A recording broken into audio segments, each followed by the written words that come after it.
Типичный советский микрорайон. Куча парковок, везде какие-то лестницы. Такой вот невероятно удобный вход в подъезд. Это сверху упало, то есть на кого-то скинули кирпич. Здесь дорожка, там дорожка. Смотрите, просто 3 тротуара, я уже не знаю, что здесь нарисовать. Народ балконы себе стекли. Вот так вот выглядит детская площадка. Это классический плохой микрорайон.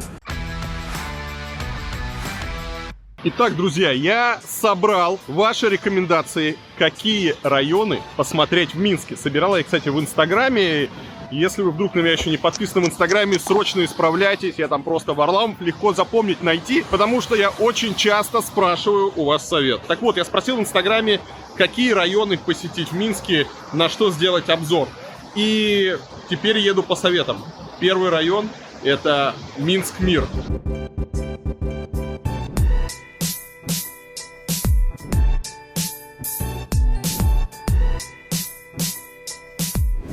И вот мы в новеньком микрорайоне. Ну, что мы здесь видим? Мы видим типичный советский микрорайон. Здесь дома синенькие, здесь дома бежевые. Все занято парковочками, очень мило. Дома, кстати, называются Марина почему-то. Это, видимо, дом Марина. Ты где живешь? Может, я живу. Марина Бэй, знаешь, отсылка к Сингапуру. Так, я не знаю, куда там отсылка, но дома называются Марина. А здесь я, кстати, посмотри. Ты видишь многоуровневый паркинг, который еще так неплохо декорирован. Вообще удивительно то, что даже в таком небольшом спальном районе они умудрились сделать дорогу, которую тоже нельзя перейти. То есть, видите, там по центру стоит забор. И вот чтобы нам просто перейти тихую улицу в спальном районе, нужно идти непонятно сколько. Я вообще даже не вижу этого перехода. Он где-то там в самом конце этот переход. Что-то вообще очень странное происходит. Куча парковок и многоуровневый паркинг.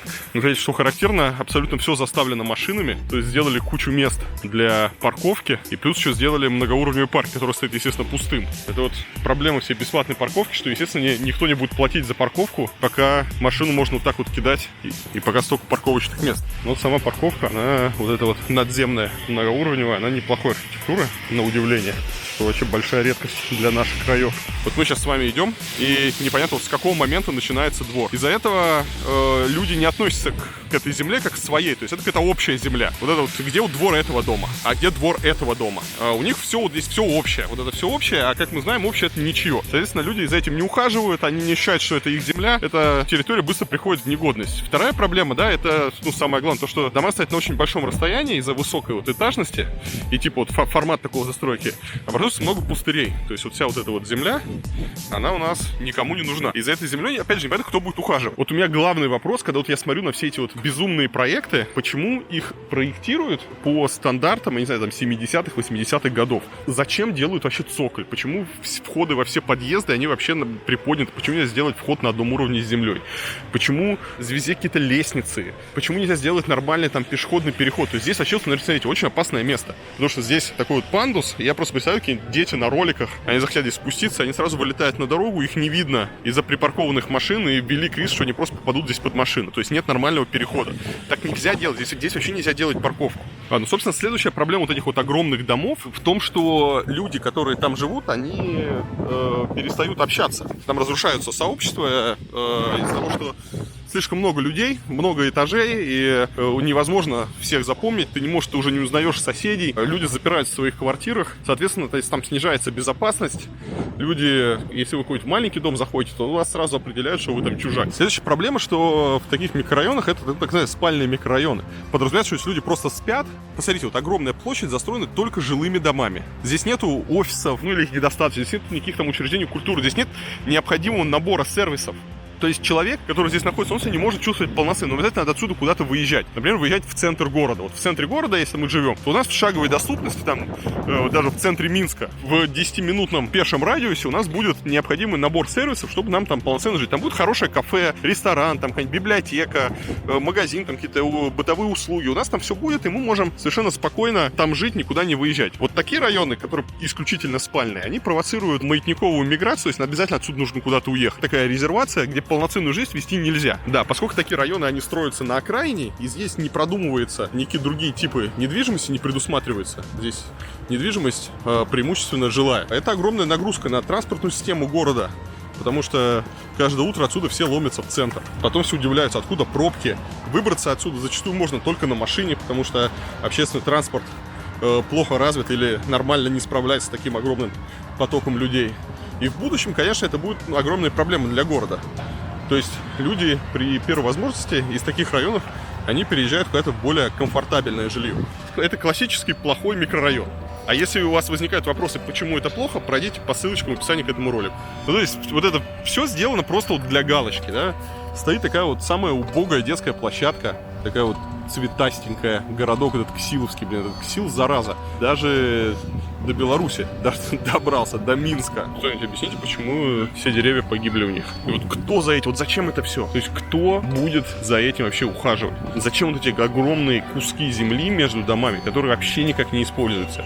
Здесь ничего нету. Здесь ни зелени, ни зон отдыха, никаких других активностей. Это просто совершенно бесполезные огромные куски земли. Вот куски, где все залито, тротуары, плитки. Здесь дорожка, там дорожка. Смотрите, просто 3 тротуара. Они уже не знают, что здесь нарисовать. То есть они рисуют просто бездумно, да, вот эту халтуру свою. 3 тротуара, раз тротуар, 2 тротуар, 3 тротуар. Вот кто за этим будет следить? Никто. И это никогда не будет нормально обслуживаться, потому что, чтобы здесь сделать что-то хорошее, это будет стоить очень дорого. Застройщик, конечно, этого делать не будет. Все, его задача сейчас распродать квартиры, а люди, они думают, что ну как-то все обустроится, да, со временем деревья вырастут, травка что-то подрастет, все будет хорошо. Да не будет никогда ничего хорошо, потому что вам будут такие счета выставлять за обслуживание этой территории, что вы с ума сойдете, никто не будет платить. Поэтому все это быстро приходит в негодность, разрушается, зарастает сорняками и все. Вон парковка есть и хватит. И город не будет этим заниматься, потому что у города тоже денег на это нет. Чтобы что-то нормально сделать, это очень дорого. Именно поэтому в Европе, конечно, такого безумия не делают. Таких огромных пространств между домами. Такая этажность. Всего этого уже давно отказались, потому что она не работает эффективно.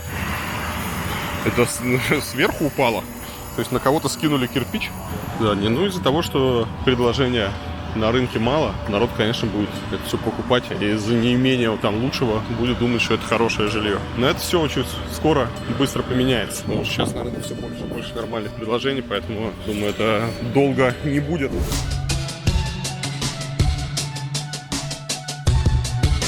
Заехали в Старые Дворы, здесь все проблемы, как и у нас. Люди паркуются на тротуарах, люди паркуются на газонах, повсюду грязюка, и такое впечатление, что ты из какой-нибудь российской провинции и, в принципе, и не уезжал. Также нет нормальных дорожек, люди по газонам с колясками идут. Мусорные площадки не убраны. И вот отдельные подъезды, где какая-нибудь бабушка занимается, там все красиво, там цветочки. Такая вот тут красота. Здрасте. Скажите, пожалуйста, а кто тут красоту здесь навел? Девушка. Вы? А, девушка? Да. Прямо мы так мимо проезжали. Снимайте Да. Жанночку, что такое. Жанночка, да? Да. Так, хорошо, еще так вам вопрос. А там почему люди у вас на газонах паркуются? И грязь такая? Ну там машины прямо по газонам, по тротуарам. Негде, места мало. То есть вы их не осуждаете? Ну так а что делать? Во, вот видите, вы их не осуждаете, они там паркуются Ну поэтому. паркуются, а что от нас зависит? Милиция есть. Подождите, у вас целые 2 палки. Милиция ездит, ничего даже не это самое, не реагирует. А сколько пенсия у вас? Думаете, я помню 460. 460 рублей. Да. Пенсии навалом. Не знаешь, Слушайте, ну это... У А нас... сколько у вас, если переводить на российский? Нет, у вас... Ну так же тоже где-то. Нет, у вас, 1200... наверное, Выше. 10, 11, Да, 15 у вас, наверное. У вас Нет, выше нет. А, 12. минимальная 9. 9 или 8 минимальная Как было тысяч. раньше, добавлялось. Ничего не добавили, Ну, это по хорошо. телевизору добавили. А в жизни... По отношению к нашему. Ну, на 30 делить, то есть 12 тысяч такая бы средняя пенсия, это получается 400 ваших. Неужели? А я все Мне кажется, время российские в России больше больше получают. пенсии. Нет, ну если вы получаете 400 с чем-то, то это обычная российская пенсия такая. Ну, то есть, хорошо, здоровья вам, все, до свидания. До свидания. Вот такие вот дворы, и вот мы сейчас здесь оказываемся, здесь гораздо уютнее, чем в тех домах, да, потому что здесь все-таки пятиэтажки, и люди как друга знают, они общаются, они вот здесь сидят, и здесь гораздо уютнее, чем в тех новостройках. В тех новостройках такого никогда не будет, потому что очень много людей живет в одних подъездах, там невозможно образование нормальных сообществ, там люди между собой не общаются, не знакомятся, каждый закрывается в своей квартире, конечно, вот никто не будет там внизу под окном разводить такую красоту. А бабушки? Главное, движущая сила урбанистики России. Мы уперлись в тупик, и Аркаш сейчас поднимается сюда, думая, что дальше есть дорога. А дороги дальше нету. И непонятно, куда идти. Слушай, что за жопа у них здесь? То есть мы просто шли. Но тут все. Тут тротуар закончился, и некуда идти. Там дальше стройка. Вот нам куда отсюда деться? Сейчас ты упадешь, Аркаш, и умрешь. Блин, жесть какая. Что вообще происходит? Я не понимаю. Вот мы шли, и тут закончится тротуар. Вот как что дальше делать? Хорошо, пойдем поверху, пойдем вот здесь попробуем пройти. Я не знаю, что дальше делать? Ребята из Минска, что вы делаете в таких ситуациях, когда вы идете, и вот у вас такое? Перейти дорогу нельзя.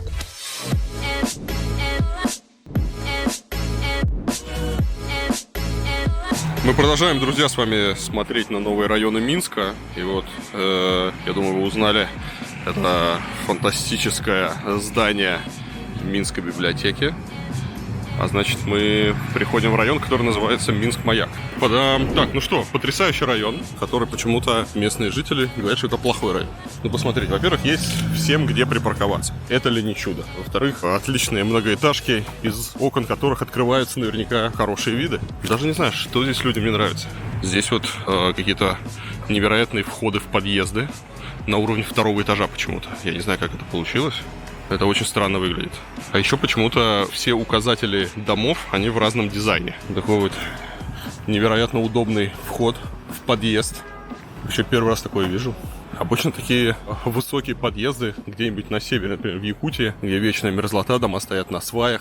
А здесь почему они так построили, непонятно. Потрясающий двор-парковка. И вот эти вот бесконечные, одинаковые многоэтажки. И говорят они еще плохого качества, и местные жители постоянно судятся с компанией-застройщиком из-за качества или каких-то невыполненных обещаний. Но это я вот не знаю, это вот судя по отзывам, которые мне пишут в Инстаграм. Здесь у нас кончается парковка, начинается какое-то подобие бульвара. Что-то мне подсказывает, что здесь пытались посадить какие-то деревья, но деревьев нету, зато есть какой-то кусок пластикового профиля и кусок арматуры.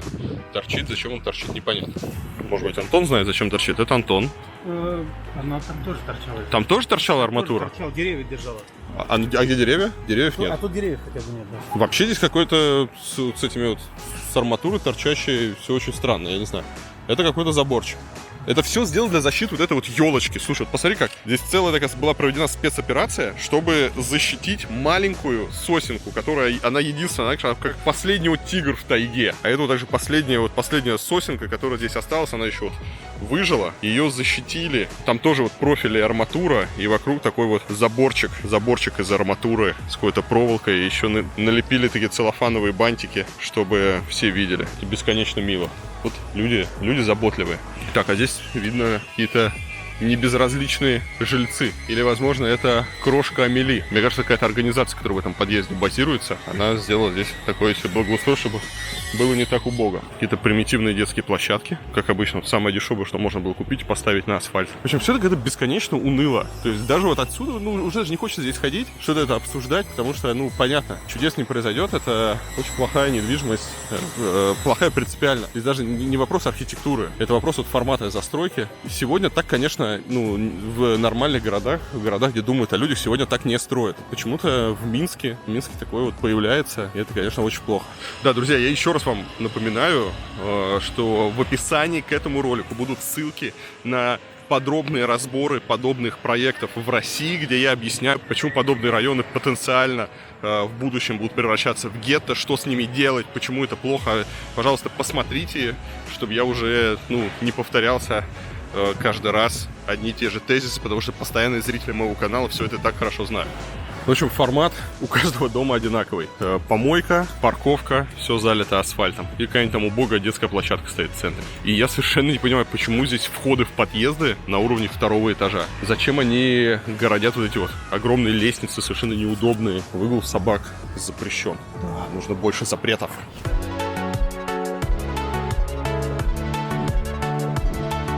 Здесь хорошо видно, да, здесь вообще нет ничего, кроме пустырей. Здесь стоят дома, и вокруг вот одни пустыри, за которыми где-то ухаживают, где-то не ухаживают. Нет ни одного дерева. Давайте расскажите мне, жители этого района, что еще вы не обустроились, и лет через 20 эти вот убогие деревца подрастут, если не подохнут. Я думаю, здесь процентов 20 из них выживет и, может быть, до чего-то дорастет. Это вот детская площадка, опять же, да, вот взяли, купили самое дешевое примитивное оборудование, раскидали его по песку, и все. И на этом дело сделано. Понятно, что здесь ни одного ребенка нету. Да, конечно, кошмар. И это очень хорошее место. То есть жалко, что в таком хорошем месте у нас появляется такое ужасное жилье. Народ балконы себе стеклит. Ну, в общем, все как обычно. Ну и, конечно же, невозможно обойтись без Кремля. То есть эта зараза в виде убогого городка под Кремль, Ксиловского, добралась даже до Минска. Вот если вы видите эти пестрые ксиловские городки, всякие замки, особенно Кремль, то вы должны знать, что это очень плохой район, которым занимались люди без вкуса. Да, вот так вот выглядит детская площадка, к моему большому сожалению.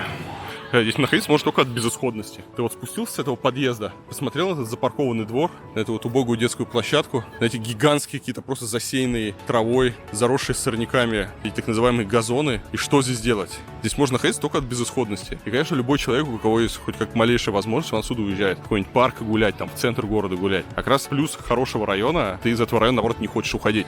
Как с хорошего детского сада, как и с хорошего кафе, ты можешь там часами сидеть. Это просто от уюта, комфортной городской среды, с правильно спроектированными дворов. Это как раз место, которое народ притягивает. В хорошие дворы едут отдыхать, на хорошие детские площадки едут играть, отдыхать люди со всего города, со всех районов. Да, все подъезды высоко подняты от земли. Здесь эти гигантские лестницы, пандусы. Хотя, казалось бы, вы строите с нуля. Почему нельзя сделать нормальные входы в подъезды?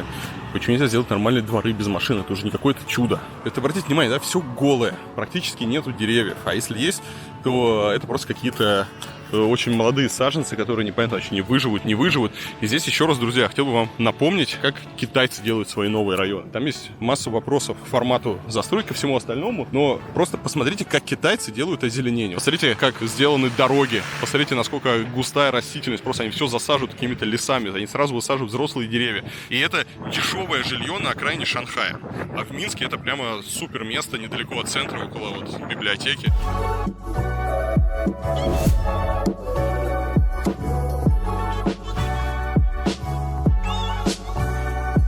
Большая редкость для России — это вот островки безопасности. И за это, конечно, Минску однозначно большой лайк. Островки безопасности — это круто. Ну и вот везде эти бесконечные парковки. И клумбочки с этими одноразовыми цветами. В общем, друзья, довольно грустно. Я почитаю еще ваши комментарии. И если вы не понимаете, почему это плохо, напишите об этом в комментах. Я тогда сделаю прямо отдельный ролик еще раз, чтобы рассказать, почему вот формат это не очень круто и желательно его избегать. А здесь у нас торговый центр какой-то огромный, который построили рядом с этим жилым кварталом. Маяк Минск. Многие читатели меня просили прокомментировать, какой это ужас. Я вас расстрою. Это не ужас.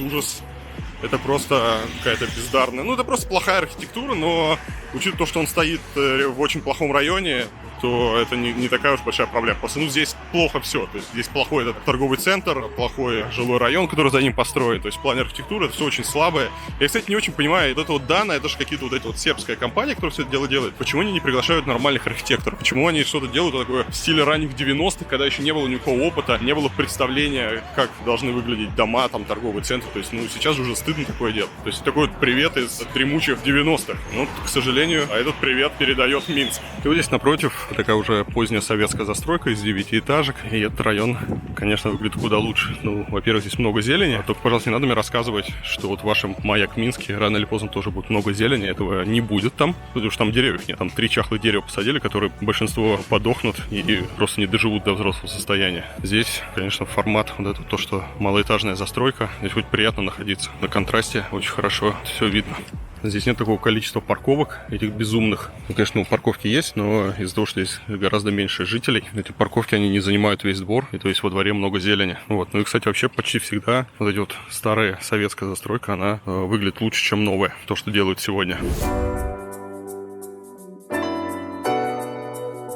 Вот эти все дворы тоже они не очень ухоженные, и если сами жители им не занимаются, то есть вот некоторые подъезды, там все замечательно, когда какая-нибудь бабушка живет рукастая, а сами дворы то же самое, как и в России. То есть это вам не Германия, где все вылизано. Видите, сразу видно, что вот здесь кто-то хозяйственный живет, поэтому тут все засадили цветами. Вот, и очень круто смотрится. Почему такое вот нельзя делать на месте вот всех этих пустырей в новых районах? Почему нельзя сразу высаживать какие-нибудь кусты? Смотрите, как круто. Он высадил цветочки, и все. Нашим бабушкам нужно ставить памятники, потому что как они все это дело делают, хоть кто-то следит, они большие молодцы.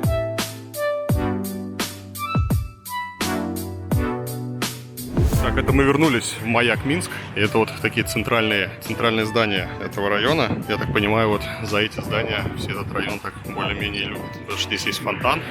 И вот сами эти здания по архитектуре народу нравятся. Хотя, учитывая то, что они являются частью всего этого микрорайона, со всеми вытекающими негативными последствиями, они не спасают его. Ну, тут есть вот фонтанчик такой интересный. Уже вот центр этого района. Да, хорошо, что до сюда ехал, а то меня обвинят, что я самый красивый не показал. Ну что, друзья, вот самое красивое. Видите, даже здесь он все фотографируется. Здесь потрясающий вид на многоэтажки.